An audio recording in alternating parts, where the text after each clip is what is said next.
Baik, Assalamualaikum Ananda. Ketemu lagi kita pada hari ini dalam mata kuliah Ilmu Negara, di mana pada minggu ini kita sudah masuk ke pertemuan ketiga. Oke, nah, jadi topik kita pada hari ini yaitu adalah tentang unsur-unsur dari negara.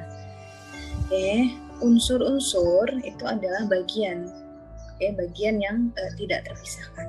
Nah, jadi ketika kita bahas tentang unsur-unsur negara, yang akan kita bahas adalah unsur-unsur yang memang tidak terpisahkan dalam suatu organisasi yang skalanya besar, itu adalah negara. Itu apa yang harus ada di dalam negara itu sehingga dia bisa dikatakan sebagai negara.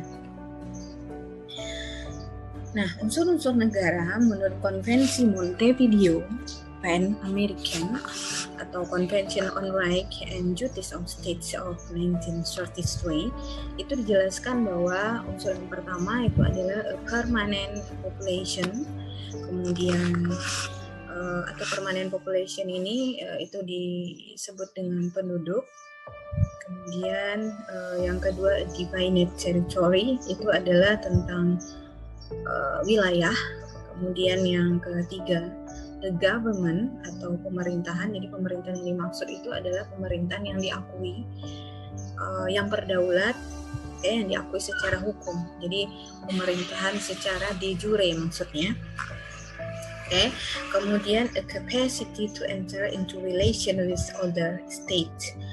Nah, ini adalah kemampuan suatu negara untuk menjalin hubungan dengan negara lain. Untuk tujuannya adalah kemampuan untuk menjalin hubungan dengan negara lain itu diawali dulu dengan adanya pengakuan. Nah, kita masuk kepada yang pertama tadi ya, permanent population atau penduduk. Nah, penduduk ini adalah bahasa yang biasa kita dengar dalam kehidupan sehari-hari ya. Nah, cuman sejauh ini kita paham nggak sih sebenarnya apa yang dimaksud dengan penduduk? Nah, jadi penduduk ini sebenarnya adalah seseorang yang tinggal dalam suatu wilayah tertentu. Nah, makanya dia disebut sebagai penduduk, memang tinggalnya dalam jangka waktu yang lama. Nah, penduduk ini dalam setiap negara itu biasanya menunjukkan beberapa ciri khas yang membedakannya dari bangsa lain. Nah, perbedaan ini misalnya bisa kita lihat dari kebiasaan yang pada akhirnya menjadi kebiasaan komunitas atau menjadi budaya dari suatu kelompok. Kemudian bisa kita lihat juga dari nilai-nilai politiknya, bisa juga dilihat dari nilai religiusnya. Nah, atau dalam hal yang lebih luas atau dalam skala yang lebih besar itu adalah identitas nasional. Nah, jadi memang identitas nasional ini merupakan suatu penanda atau jati diri suatu bangsa yang bisa membedakan bangsa tersebut dengan bangsa lain. Nah, secara etimologis, identitas ini berasal dari kata identitas dan nasional, di mana identitas itu berasal dari kata identity yang artinya memiliki tanda, ciri, atau jati diri yang melekat pada suatu individu, kelompok, atau sesuatu yang membedakannya dengan lainnya. Sedangkan nasional itu berasal dari kata nation yang artinya bangsa. Nah, jadi dalam arti kata di sini bahwa memang penduduk itu ketika dia tinggal dalam jangka waktu yang lama, itu biasanya akan menimbulkan yang namanya suatu ikatan emosional. Nah, ikatan emosional itu yang pada akhirnya itu melahirkan juga ciri khas. Kalau contohnya kayak Indonesia ini dari Sabang sampai Merauke, itu wilayahnya kan beda-beda ya. Ada yang Sumatera, ada yang Kalimantan, ada yang Jawa, Sulawesi, kemudian ada yang Papua, kemudian Sumatera juga ada lagi Aceh, ada Sumatera Utara, Sumatera Barat, Sumatera Selatan ya, dan lain-lain ya. Nah, itu kan berbeda wilayahnya, kemudian berbeda juga ciri khas penduduknya atau ciri khas dari masyarakatnya. Nah, ketika itu muncul persatuan, karena kita memiliki yang namanya adalah kesamaan nasib, maka kita menjadi penduduk atau melebur dengan skala yang lebih besar. Artinya dari Sabang sampai Merauke mereka bersatu, kemudian melahirkan budaya baru. Nah, budaya baru itulah yang kita sebut sebagai identitas nasional. Jadi bukan lagi budaya Aceh, budaya Minangkabau, tetapi adalah budayanya orang Indonesia. Jadi dari Sabang sampai Merauke itu semua budaya di sini di daerah Indonesia itu adalah budaya nasional. Nah, itu menjadi ciri khas dari bangsa Indonesia. Nah, kemudian apalagi yang dimaksud dengan, jadi sudah paham ya kalau penduduk itu adalah seseorang yang tinggal di suatu wilayah dalam jangka waktu yang lama. Oke. Kemudian mereka bersatu gitu. Entah itu karena kesamaan nasib, entah itu karena adanya kesamaan politis dan lain-lain sebagainya. Oke. Kemudian ada lagi yang disebut dengan rakyat. Nah, siapa itu rakyat? Rakyat itu adalah sekumpulan manusia dari jenis kelamin yang berbeda, yaitu dari kedua jenis kelamin, kemudian hidup bersama sehingga membentuk suatu komunitas, membentuk suatu masyarakat. Nah, meskipun mereka ini mungkin berasal dari keturunan yang berbeda, kepercayaan dan warna kulitnya juga tidak sama.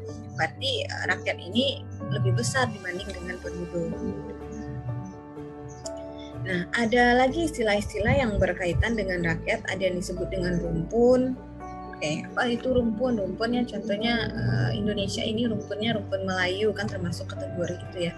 Nah, jadi rumpun itu adalah kumpulan manusia yang merupakan suatu kesatuan karena mempunyai ciri-ciri jasmaniahnya sama. Misalnya warna kulitnya, rambutnya, bentuk badannya, bentuk muka dan sebagainya. Kemudian ada lagi bangsa. Oke, bangsa itu kumpulan manusia yang mempunyai kesamaan budaya. Kemudian nasi atau nesio itu adalah kumpulan manusia yang mempunyai satu kesatuan politik yang sama. Nah, jadi dalam artian ini bisa kita artikan dua unsur-unsur dari konvensi Montevideo itu atau unsur-unsur dari negara itu. Yang pertama adalah ada yang menyebutnya sebagai penduduk, ada yang menyebutnya sebagai rakyat, ada juga yang menyebutnya sebagai bangsa. Oke. Nah, jadi sebenarnya pengertian bangsa dalam artian kumpulan manusia yang mempunyai kesamaan budaya, pengertian itu ditolak oleh Ernest Renan.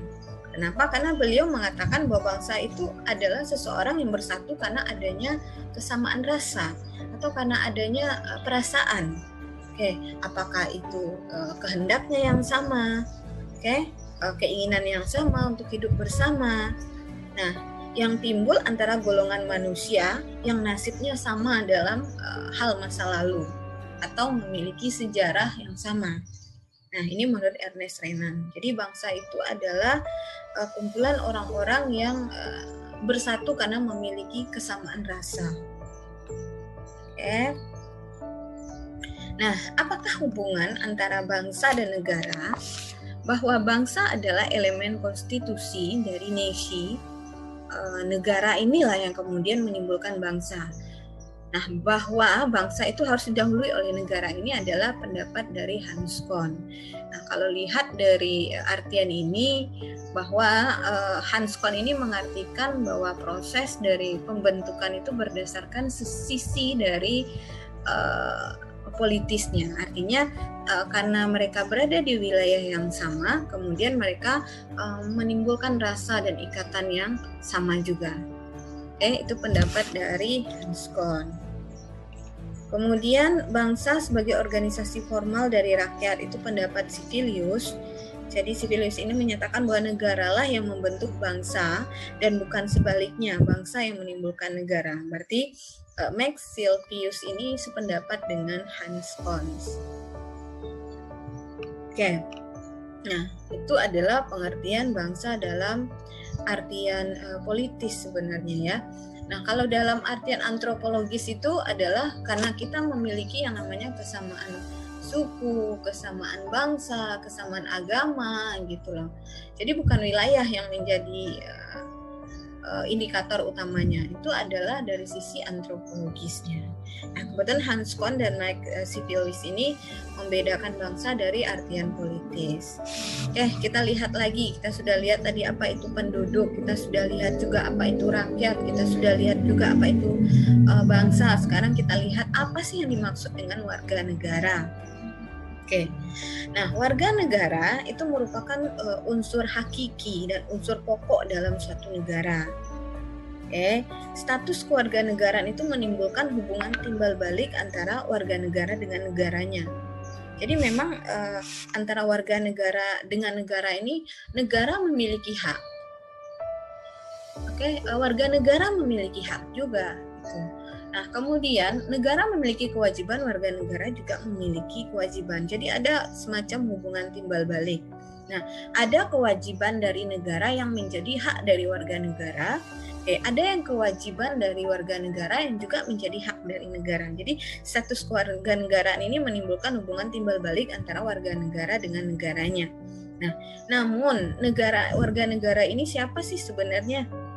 Nah, itu adalah setiap orang yang mempunyai kewajiban kepada negaranya, dan negara memberikan kewajiban juga untuk melindungi warga negaranya. Dalam arti kata bahwa yang disebut dengan warga negara adalah seseorang yang tinggal di suatu negara dalam jangka waktu yang lama dan dia diakui sebagai bagian dari warga negara secara hukumnya. Itu disebut dengan warga negara. Nah, jadi yang permanent population itu ada yang menyebutnya tadi penduduk, ada yang menyebutnya tadi warga negara, ada yang menyebutnya juga bangsa, dan ada yang menyebutnya rakyat. Tapi mungkin lebih tepatnya sebenarnya permanent population itu adalah warga negara. Oke, kita lihat kedudukan dari warga negara. Yang pertama itu ada status positif. Nah, apa itu? Itu adalah memberikan hak kepadanya untuk menuntut tindakan positif daripada negara mengenai perlindungan atas jiwa, atas raga miliknya, kemerdekaan dan sebagainya. Nah, dalam arti ini, negara membentuk badan-badan peradilan, kepolisian dan kejaksaan dan sebagainya yang akan melaksanakan kepentingan warganya. Nah, ini artinya bahwa ada hak dari warga negara. Yang menuntut tindakan positif dari negara. Nah, ini disebut dengan status positif. Kemudian ada lagi status negatif, itu adalah seorang warga negara akan memberikan jaminan kepadanya bahwa negara tidak boleh campur tangan terhadap hak-hak warga negaranya. Jadi campur tangan negara terhadap warganya hanya terbatas untuk mencegah tindakan sewenang-wenang dari pada negara. Jadi status negatif itu negara ini tidak boleh ikut campur terhadap hak-hak warga negara. Jadi ada hak-hak warga negara itu memang warga negaranya saja yang mengurus gitu. Kecuali memang nanti sudah terjadi tindakan sewenang-wenang yang terhadap warga yang dilakukan oleh bisa jadi sesama warga atau bisa jadi dilakukan oleh warga lain gitu. Pokoknya yang sudah merupakan tindakan sewenang-wenang itu disebut dengan status negatif. Kemudian ada lagi status aktif, itu adalah memberikan hak kepada warga negara untuk ikut serta dalam pemerintahan. Nah, untuk mewujudkan hak ini, setiap warga negara itu diberi hak untuk memilih. Dipilih sebagai anggota, bisa dalam parlemen, bisa sebagai presiden, bisa sebagai kepala daerah dan lain-lain sebagainya. Kemudian status pasif itu adalah merupakan kewajiban bagi setiap warga negara untuk menaati dan tunduk kepada segala peraturan perintah negaranya. Jadi misalnya apabila negara dalam keadaan perang, semua warga negara menurut syarat-syarat tertentu itu wajib untuk memanggul senjata untuk membela negara. Nah, ini disebut dengan status pasif. Jadi tidak senantiasa, tetapi ada saatnya warga negara ini harus tunduk kepada segala perintah dari negara. Nah, kewarganegaraan ini secara azas juga dibedakan atas azas ius sanguinus atau law of the blood atau berdasarkan keturunan. Nah, ini artinya adalah seseorang yang lahir dari atau karena adanya ikatan darah, disebut dengan keturunan. Kemudian ada lagi azas ius soli atau law of the soul, love of the soil ya, yang azas yang menentukan kewarganegaraan seseorang itu berdasarkan tempat di mana dia dilahirkan. Nah, bagaimana jika kedua azas itu diberlakukan sekaligus? Maka itu disebut dengan azas campuran.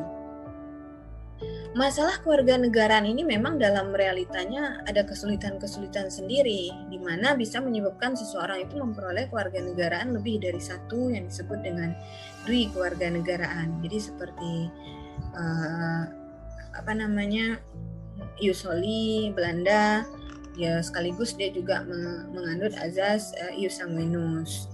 Kayak artinya yang lahir di negaranya maka disebut sebagai warga negaranya, tapi yang lahir di negara lain tetapi keturunan dari Belanda maka ia disebut dengan ius sanguinus, artinya dwi kewarganegaraan secara azas ya. Kemudian ada lagi yang tanpa kewarganegaraan, misalnya seseorang yang dilahirkan di luar wilayah Inggris apabila tidak melaporkan selama 20 tahun maka kehilangan kewarganegaraan Inggris dan juga tidak memiliki kewarganegaraan lain sehingga ia menjadi apatride ya atau stateless ya. Artinya tidak memiliki kewarganegaraan. Kenapa demikian? Karena Inggris memberlakukan bahwa seseorang itu bisa berdasarkan garis yang pertama keturunan, yang kedua itu adalah dari keturunan sebenarnya, cuman dia harus melapor selama 20 tahun. Nah, kalau tidak melapor ya dalam arti kata dia kehilangan kewarganegaraannya. Oke, dari sisi sudut pandang azas kewarganegaraan negara Inggris ya. Kita lihat yang kedua itu adalah wilayah. Oke. Nah, jadi wilayah ini merupakan kata bahasa Arab yang berarti dukungan, bantuan, perlindungan, persahabatan, kemudian hubungan, kekeluargaan, dan lain-lain. Nah, yang dimaksud dengan wilayah tertentu atau definite territory ini ialah batas wilayah di mana kekuasaan negara itu berlaku. Dalam arti kata ini sebenarnya maksudnya adalah berlaku secara hukum. Nah, jadi setiap negara itu harus memiliki wilayah atau teritori yang tampak nyata dengan batas-batas yang dikenali, baik dalam arti yang faktual, kalau di sini kan dijelaskan faktual itu secara faktanya ada maupun secara hukumnya. Jadi pengakuannya ada de facto dan de jure sekaligus, maka itu disebut dengan wilayah. Dalam arti faktual itu kenyataan bahwa negara yang bersangkutan menguasai dan menjalankan kekuasaan atas wilayah tersebut. Nah, tetapi sesuatu yang faktual itu belum tentu benar secara yuridis. Misalnya wilayah yang diduduki secara paksa ya. Contohnya itu adalah wilayah Palestina yang diduduki paksa oleh Israel. Nah, itu kan belum tentu memiliki fakta yuridis ya. Tapi secara fakta secara faktanya itu dia melakukan hubungan juga dengan negara lain, artinya ada hubungan kerjasama dengan negara lain, padahal secara yuridis dia tidak diakui sebenarnya sebagai sebuah negara. Kita lihat unsur rakyat ya. Jadi unsur rakyat ataupun wilayah itu tidak ada batas tertentu, baik jumlah penduduk maupun jumlah daerahnya. Dalam praktek negara dan putusan pengadilan serta arbitrasi itu ditetapkan bahwa untuk menjadi negara itu tidaklah perlu memiliki wilayah yang tetap atau memiliki batas-batas negara yang tidak sedang dalam sengketa. Kemudian belakangan ini kan teknologi berkembang pesat. Nah, karena kemajuan teknologi ini masalah wilayah itu jauh lebih rumit daripada masa lalu. Kalau di masa lalu itu kan laut sejauh 3 mil dari bibir pantai. Kemudian juga menurut perjanjian UNCLOS ya atau perjanjian hukum laut bahwa laut wilayah itu diperluas sejauh 12 mil laut. Oke. Nah, cuman belakangan ini karena kemajuan teknologi bahkan batas-batas wilayah itu menjadi tidak terlihat gitu. Kenapa? Karena dalam batas teknologi itu kan nggak ada batas wilayahnya. Kita bisa mengakses misalnya kayak karya-karya asing gitu kan ya, bisa kita akses dari Indonesia gitu. Padahal dulu kalau dia masuk ke wilayah Indonesia misalnya kayak buku-buku dulu kan ya, itu kan ada pajaknya. Kalau sekarang kan nggak diberlakukan, nggak bisa gitu. Artinya negara pun juga sebenarnya dari segi finansial mendapatkan tidak mendapatkan pemasukan dalam hal itu. Nah, kemudian belum lagi nanti permasalahan-permasalahan yang ada relevansinya kayak jual beli dan lain sebagainya. Kalau misalnya kita jual belinya dari luar negeri gimana prosesnya gitu ya. Nah, jadi intinya walaupun ada kalau barang masuk ke Indonesia ya kalau dia lewat paket tetap tetap ada penanganan di imigrasinya, itu udah pasti gitu. Cuman ya seperti buku-buku yang bisa di-download dan software-software dan lain sebagainya itu kan bentuknya tidak dalam bentuk barang. Dan jadi kedaulatan negara ini juga menjadi sedikit bias jadinya karena kemajuan teknologi. Kemudian menurut praktek hukum internasional, semua negara itu sama martabatnya, tetapi dalam kenyataannya negara kecil itu sering mengalami kesulitan untuk mempertahankan kedaulatan. Nah, apalagi kalau tetangganya itu adalah negara besar. Oke. Nah, ini wilayah Indonesia secara teritori. Ya, kalau di slide ini tidak terlihat garis putus-putusnya ya. Kalau di peta itu kelihatan garis putus-putusnya sebagai batas wilayah perairan terluar dari Indonesia. Oke. Nah, kalau sudah secara teknologi itu kan nggak ada batas teritorial ini lagi. Oke. Kemudian yang ketiga itu adalah pemerintah government atau pemerintahan yang berdaulat ya, bahwa setiap negara itu memiliki organisasi yang berwenang untuk merumuskan dan melaksanakan keputusan-keputusan yang mengikat bagi seluruh penduduk di dalam wilayahnya. Nah, kedaulatan ini adalah kekuasaan tertinggi untuk membuat undang-undang dan melaksanakannya dengan semua cara, termasuk paksaan. Oke, ada kewenangannya yang bisa memaksa di sana. Nah, negara mempunyai kekuasaan sepenuhnya untuk memaksa penduduknya mentaati undang-undang serta peraturannya. Kemudian negara juga mempertahankan dapat mempertahankan serangan-serangan dari negara lain dan mempertahankan kedaulatan negara itu keluar. Jadi untuk itu negara itu juga menuntut loyalitas mutlak dari warga negaranya. Oke, jadi makanya di sana terlihat sebenarnya kita dan negara ini saling ketergantungan. Kalau kita nggak bisa menjaga negara ini, ya maka nasib kita juga nanti akan dipertanyakan bagaimananya gitu. Oke, makanya pemerintah ini memiliki kewenangan penuh sebenarnya untuk ini. Oke, dan kita juga harus berkewajiban untuk memberikan loyalitas kita juga kepada negara, sama dengan negara juga berkewajiban untuk melindungi warga negaranya. Nah, kedaulatan itu merupakan konsep yuridis, dan konsep kedaulatan itu tidak selalu sama dengan komposisi dan letak dari kekuasaan politik. Kedaulatan ini ya bersifat mutlak sebenarnya tidak ada, sebab pemimpin negara itu selalu terpengaruh oleh tekanan dan faktor-faktor yang membatasi penyelenggaraan kekuasaan secara mutlak. Jadi kedaulatan ini berlakunya juga tidak mutlak. Karena kenapa? Pemimpin negara itu pasti dapat tekanan juga dari sana sini ya. Nah, apalagi kalau menghadapi masalah-masalah dalam hubungan internasional, perjanjian-perjanjian internasional. Nah, pada dasarnya itu membatasi kedaulatan suatu negara. Oke, tapi keberadaan pemerintah ini merupakan syarat utama atau terpenting bagi keberadaan suatu negara. Kita lihat yang berikutnya itu adalah kemampuan untuk mengadakan hubungan dengan negara lain. Nah, unsur ini bukan syarat mutlak bagi adanya suatu negara, akan tetapi ini merupakan syarat deklaratif yang menerangkan tentang adanya suatu negara. Jadi gini loh Ananda, pengakuan itu kan ada dua ya, ada yang pengakuan secara fakta sosial, artinya dia tidak diakui secara hukum, tetapi suatu negara lain menjalin hubungan dengan negara tersebut, itu disebut dengan pengakuan secara de facto. Nah, sedangkan itu pengakuan secara de jure itu adalah diakui, diumumkan kepada khalayak ramai. Seperti Indonesia dulu ya, pada awal itu kan melakukan proklamasi setelah berjuang mengusir penjajah, kemudian sampai pada titik yang dinamakan dengan proklamasi. Nah, proklamasi itu kan sebenarnya adalah pernyataan kemerdekaan.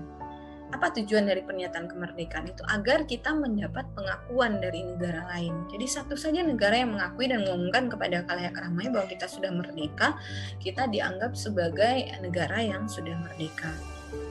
Nah, jadi pengakuan ini bukan unsur mutlak, tapi deklaratif. Tetapi ya menunjukkan bahwa negara itu eksistensinya ada gitu. Baik, itu saja yang bisa saya sampaikan pada kesempatan kali ini. Banyak maaf atas segala kekurangan, dan untuk pertanyaan silakan nanti diajukan ya di ditanyakan di grup WhatsApp ya, atau boleh di e-learning. Oke, saya cukupkan. Assalamualaikum warahmatullahi wabarakatuh.